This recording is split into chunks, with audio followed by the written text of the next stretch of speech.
Sivaramaya, CSE department. I am discussing the subject about PPL, and here topic name is multi-paradigm. This is the important topic for the 6th unit. Here multi-paradigm. What is a multi-paradigm? Here discussing about multi-paradigm. First of all, here what about paradigm? So first మనం what about paradigm గురించి కనుక తెలుసుకుంటే ఆటోమేటిక్గా మనకి multi paradigm గురించి కూడా తెలుసుకోవచ్చు.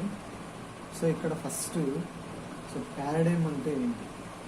So paradigm అంటే ఏంటి అంటే సింపుల్గా చెప్పాలంటే a program paradigm is a style of programming languages. So ఇక్కడ మనం ఒకసారి డెఫినేషన్ చూద్దాం. సో ఇక్కడ a program paradigm is a style of programming languages or way of programming. అంటే మనకి ఏదైనా సరే ఒక ప్రోగ్రామ్ కనుక ఉంటే దానికి కొంత స్టైల్ అంటూ ఉంటుంది. అంటే ఈ ప్రోగ్రామింగ్ ఎలా డెవలప్ చేయాలి ఏంటి అనేది. సో దీంట్లోనే పారాడైమ్ అనే దాంట్లో మనకి డిఫరెంట్ టైప్ ఆఫ్ పారాడైమ్స్ ఉన్నాయి. సో ఆ పారాడైమ్స్ అంటే ఏంటి సో చూద్దాం. సో ఇక్కడ there are different type of paradigms. So ఇక్కడ టోటల్గా మనకి ఏంటి అంటే సో ఫస్ట్ 4 టైప్స్ ఉన్నాయి. ఆ 4 టైప్స్ ఏంటి అన్నది చూస్తాం. సో ఇక్కడ మనకి so first one is imperative. So imperative అనేది ఒక టైపు. సో దీనిలో ఏమి యూజ్ చేస్తాం అన్నది చూస్తాం.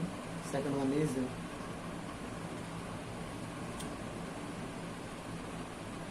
Declarative. Third one is structured. Fourth one is procedure. Here paradigm is 4 types. First one is imperative, declarative, structured, procedural. So ఇక్కడ మెయిన్గా మనకి సో ఫస్ట్ వచ్చేవాటికి ఇంపరాక్టివ్. సో ఇంపరాక్టివ్ అనేది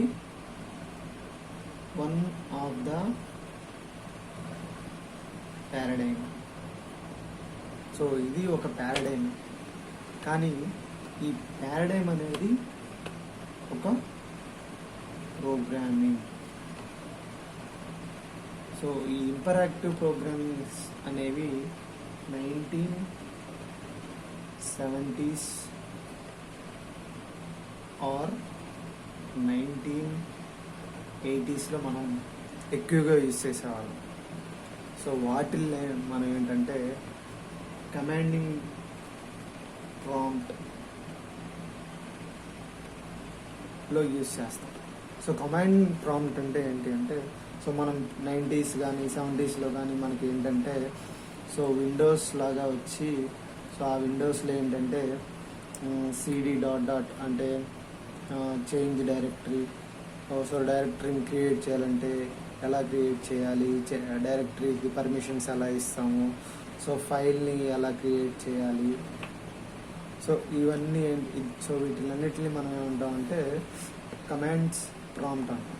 సో ఇంపరాక్టివ్లో సో ఈ పారాడిగ్రామ్లో ఫస్ట్ టైప్ వచ్చేసరికి కమాండ్ ప్రాంప్టింగ్లో ఏవైతే యూజ్ చేస్తామో దాన్ని మనం ఇంపరాక్టివ్ ప్రోగ్రామింగ్ లాంగ్వేజెస్ అంటాం. సో అది కూడా ఒక paradigm. Next one is declarative. So ఇక్కడ second one declarative, particular result you want to get. So ఇక్కడ ఏంటి అంటే ఏవైతే మనకి అవుట్పుట్ ఎక్స్పెక్ట్ చేస్తామో అదే ఫంక్షన్ అక్కడ రాస్తే ఆ సేమ్ అవుట్పుట్ అనేది అక్కడ రిఫ్లెక్ట్ అవుతుంది. For example function. So function అనేది ఇలా రాస్తాం.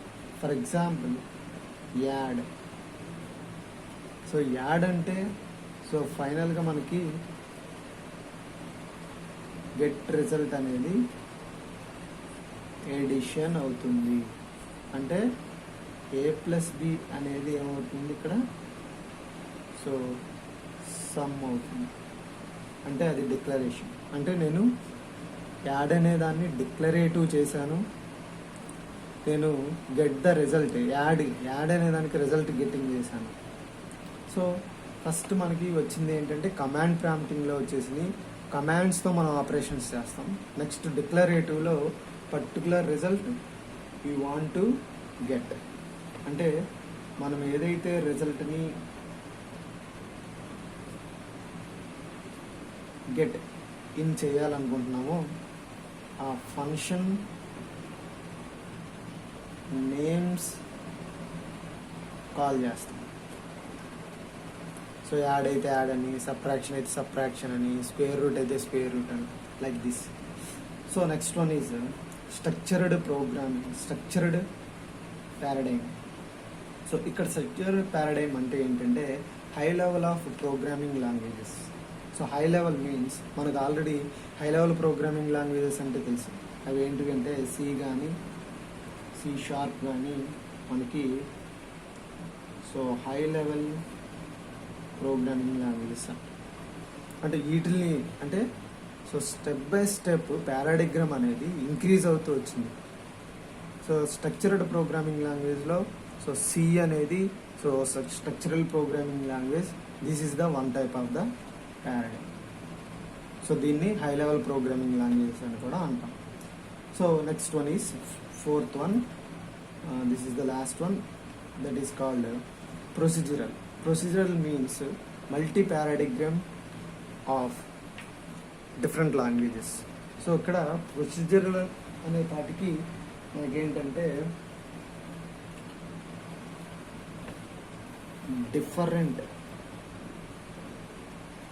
మెథడ్స్ని యూజ్ చేయొచ్చు, డిఫరెంట్ ఫంక్షన్స్ని యూజ్ చేయొచ్చు. వాటిని ఏమంటామంటే మనం ప్రొసీజరల్ పారాడైమ్స్ అంటాం. సో ఆ ప్రొసీజరల్ పారాడైమ్స్ అంటే మనకి ఇప్పుడు నవడేస్ మనం యూజ్ చేసేవి ఏంటి అంటే సో ఊప్స్ కానీ అండ్ నెక్స్ట్ వన్ జావా కానీ, వీటిల్ని మనం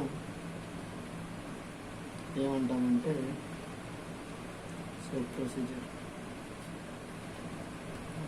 సో ఈ ప్రోగ్రామింగ్ లాంగ్వేజెస్ ఏంటి అంటే ఈ వేటిల్నైనా సపోర్ట్ చేయగలరు. కొత్తగా ఒక ప్రాబ్లం వచ్చిందంటే ఆ ప్రాబ్లంకి కొత్తగా మనమే మెథడ్ రాసుకుని మనమే సాల్వ్ చేయొచ్చు. Okay, and here focusing of multi paradigm. ఇక్కడ మనం మెయిన్గా అసలు కాన్సెప్ట్ ఏంటి అంటే ఫస్ట్ మనం సో డెఫినేషన్ ఒకసారి రివైజ్ చేస్తే ఇక్కడ డెఫినేషన్ ఫస్ట్ చూసాము. A programming is a style of programming languages, way of programming. So దాంట్లో డిఫరెంట్ టైప్స్ అంటే ఆ 4 టైప్స్ మనం ఇక్కడ చూసాం. Here focusing that. సో మెయిన్గా మనం మల్టీ పారాడైమ్ గురించి మనం ఇక్కడ డిస్కస్ చేసుకుంటున్నాం. సో ఇక్కడ మల్టీ పారాడైమ్ అంటే ఏంటి అంటే ఇక్కడ ఏదైతే 4th వన్ ప్రొసీజరల్ ఉందో అక్కడ డిఫరెంట్ మెథడ్స్ని వాడతాం, డిఫరెంట్ ఫంక్షన్స్ని వాడుతున్నాం. So this is supporting for the multi paradigm. So అంటే ఊప్స్ అనే కాన్సెప్ట్, జావా అనే కాన్సెప్ట్, ఈ 2 కాన్సెప్ట్స్, ఈ 2 ప్రోగ్రామింగ్ లాంగ్వేజెస్ అనేవి దేని కింద వస్తాయి అంటే మనకి మల్టీ పారాడైమ్ కింద వస్తాయి. ఇక్కడ మల్టీ పారాడైమ్ లాంగ్వేజెస్ అంటే ఏంటి అంటే ఊప్స్ అని రాయొచ్చు, సో జావా గురించి రాయొచ్చు. నెక్స్ట్ స్మాల్ టాక్ గురించి రాయొచ్చు. సో స్మాల్ టాక్ అనేది one of the programming language, but it is a oldest object oriented programming language అంటారు. సో దీన్ని so here focusing of multi paradigm. ఈ multi paradigm programming language is a programming language that is supporting the more than one program. అంటే multi paradigm అనేది more than one programme అంటే single ప్రోగ్రామింగే కాదు, different type of మనం అంటున్నాం different type of మెథడ్స్ని implement చేసుకోవచ్చు, different type of ఫంక్షన్స్ని implement చేసుకోవచ్చు. So ప్రీవియస్గా మనకి సిలో కానీ నెక్స్ట్ సెకండ్ టైప్లో రిజల్ట్ గెట్టింగ్ చేసుకోవడంలో కానీ లేదంటే కమాండ్ ప్రాంప్ట్ కానీ, సో వీటిల్లో ఉన్న ఫెసిలిటీస్ ఇక్కడ ఏవైతే ఫెసిలిటీస్ ఉన్నాయో ఈ ఫెసిలిటీస్ అన్నీ సో 1, 2, 3లో మనకి లేవు కాబట్టి సో దీన్ని మల్టీ పారాడైమ్. అలాగే ఈ మల్టీ పారాడైమ్లో మనకి ఏంటంటే it supports some procedural language like oops. అంటే ఏమేమి సపోర్ట్ చేస్తున్నాయి అంటే ఒకసారి ఆల్రెడీ మనం డిస్కస్ చేసుకున్నాం. సో ఊప్స్ కానీ జావా కానీ small talk, C++, FL. So ఈ ప్రోగ్రామింగ్ లాంగ్వేజెస్ మనకి మల్టీ పారాడైమ్ గురించి సపోర్ట్ చేస్తాయి. It is support the different programming procedures and to be develop solve the different programming methods. అంటే ఏంటి అంటే మనం ఏదైనా డిఫరెంట్ టైప్ ఆఫ్ ప్రాబ్లమ్స్ని సాల్వ్ చేయాలనుకుంటే సో ఈ డిఫరెంట్ మెథడ్స్ని యూజ్ చేసి వాటిని సాల్వ్ చేయగలం. So multi paradigm. సో అదే ప్రీవియస్గా మనకి మల్టీ పారాడైమ్లో ఏంటి అంటే ఇన్ని ఫెసిలిటీస్ మనకి ప్రీవియస్గా లేవు. అవి అంటే ఓల్డెస్ట్ లాంగ్వేజ్ కాబట్టి ఇన్ని ఫెసిలిటీస్ లేవు. సో ఎప్పుడైతే మనకి మల్టీ పారాడైమ్ని ఇంట్రడ్యూస్ చేశారో మనం కాంప్లెక్స్ ఆఫ్ ఇక్కడ చూడండి multi paradigm to solve different complex problems and it supports the different functions and some different packages also. అంటే ఫర్ ఎగ్జాంపుల్ ఇప్పుడు మనం జావా అనేది ప్రోగ్రామింగ్ లాంగ్వేజ్ తీసుకున్నాం. సో ఇది సో మల్టీ పారాడైమ్ అంటున్నాం. అంటే ఇక్కడ చూడండి నేను మై ఓన్ ప్యాకేజ్ అనేది క్రియేట్ చేయొచ్చు అండ్ ఓన్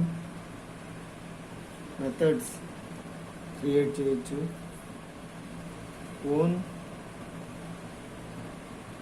ఫంక్షన్స్ క్రియేట్ చేయొచ్చు. అవునా?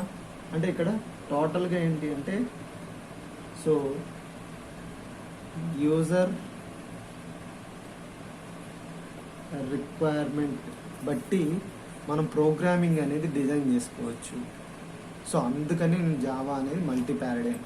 సో ఓప్స్ కావచ్చు లేదంటే C++ కావచ్చు, వీటన్నిటిని మల్టీ పారాడైమ్. అంటే ఇప్పుడు రీసెంట్గా ఏవైతే ప్రోగ్రామింగ్ లాంగ్వేజెస్ వస్తున్నాయో వాటన్నిటిని మనం మల్టీ పారాడైమ్ కింద మనం వాటిల్ని ఇక్కడ మనం సపోర్ట్ చేయొచ్చు. మల్టీ పారాడిగ్రామ్స్ అని కూడా అనొచ్చు.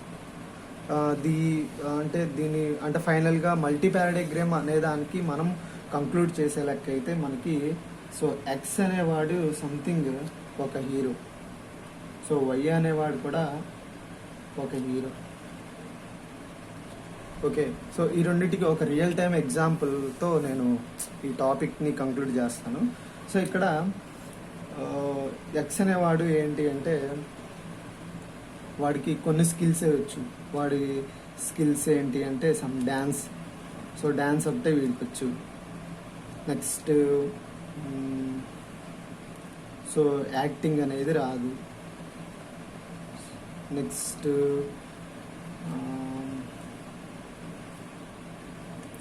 రియల్ స్టంటింగ్స్ కూడా చేయలేడు, ఇది రాదు.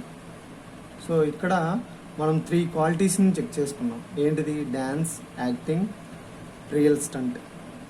సో ఇక్కడ 3 క్వాలిటీల్లో మనకి X అనే హీరో ఓన్లీ ఒక క్వాలిటీనే మనకి డెలివరీ చేయగలుగుతున్నాడు. సో నెక్స్ట్ వై అనే హీరో ఉన్నాడు. సో ఇక్కడ వీడికి so dance, so acting, real stunt. So 1, 2 ఇది డ్యాన్స్ చేయగలడు, సో యాక్టింగ్ చేయగలడు, నెక్స్ట్ రియల్ స్టంటింగ్స్ కూడా చేయగలడు. సో ఇక్కడ అన్ని విధాలుగా ఎక్స్ అండ్ వైకి కనుక మనం కన్సిడర్ చేసుకుంటే, సో వై అనేవాడు ఒక హీరో. ఇతను మల్టీ టాలెంటెడ్ అనొచ్చు. సో ఇక్కడ కూడా ఏంటి అంటే మనకున్న 4 టైప్స్లో ప్రొసీజరల్ అనేది సో మల్టీ పారాడైమ్ అంటున్నాం, అవునా? సో కాబట్టి మల్టీ పారాడైమ్ అనేది మనం ఏం చెప్తున్నాం, డిఫరెంట్ మెథడ్స్ని డిఫరెంట్ ఫంక్షన్స్ని హోల్డ్ చేసుకుంటుంది, అడాప్ట్ చేసుకోగలదు. సో కొత్తగా మనం ఏదైనా ప్రాబ్లం కావాలంటే వాటిని మనం సాల్వ్ చేసుకోగలము. ఇక్కడ మనం అదే రాసాం, multi paradigm to solve the different complex problems and it support the different functions and some different packages also. So ఫైనల్గా మల్టీ పారాడైమ్స్ అంటే కాన్సెప్ట్ అయితే ఇది. సో ఇది ఇంపార్టెంట్, 6th యూనిట్లో మనకి ఇది ఇంపార్టెంట్ టాపిక్. సో ప్రీవియస్గా మనకి క్వశ్చన్ పేపర్లో కూడా ఇది రిపీటెడ్ టాపిక్గా మనం ఐడెంటిఫై చేసాం. So if any doubts to contact my WhatsApp number or normal phone call also. I will clarify your doubts. Thank you.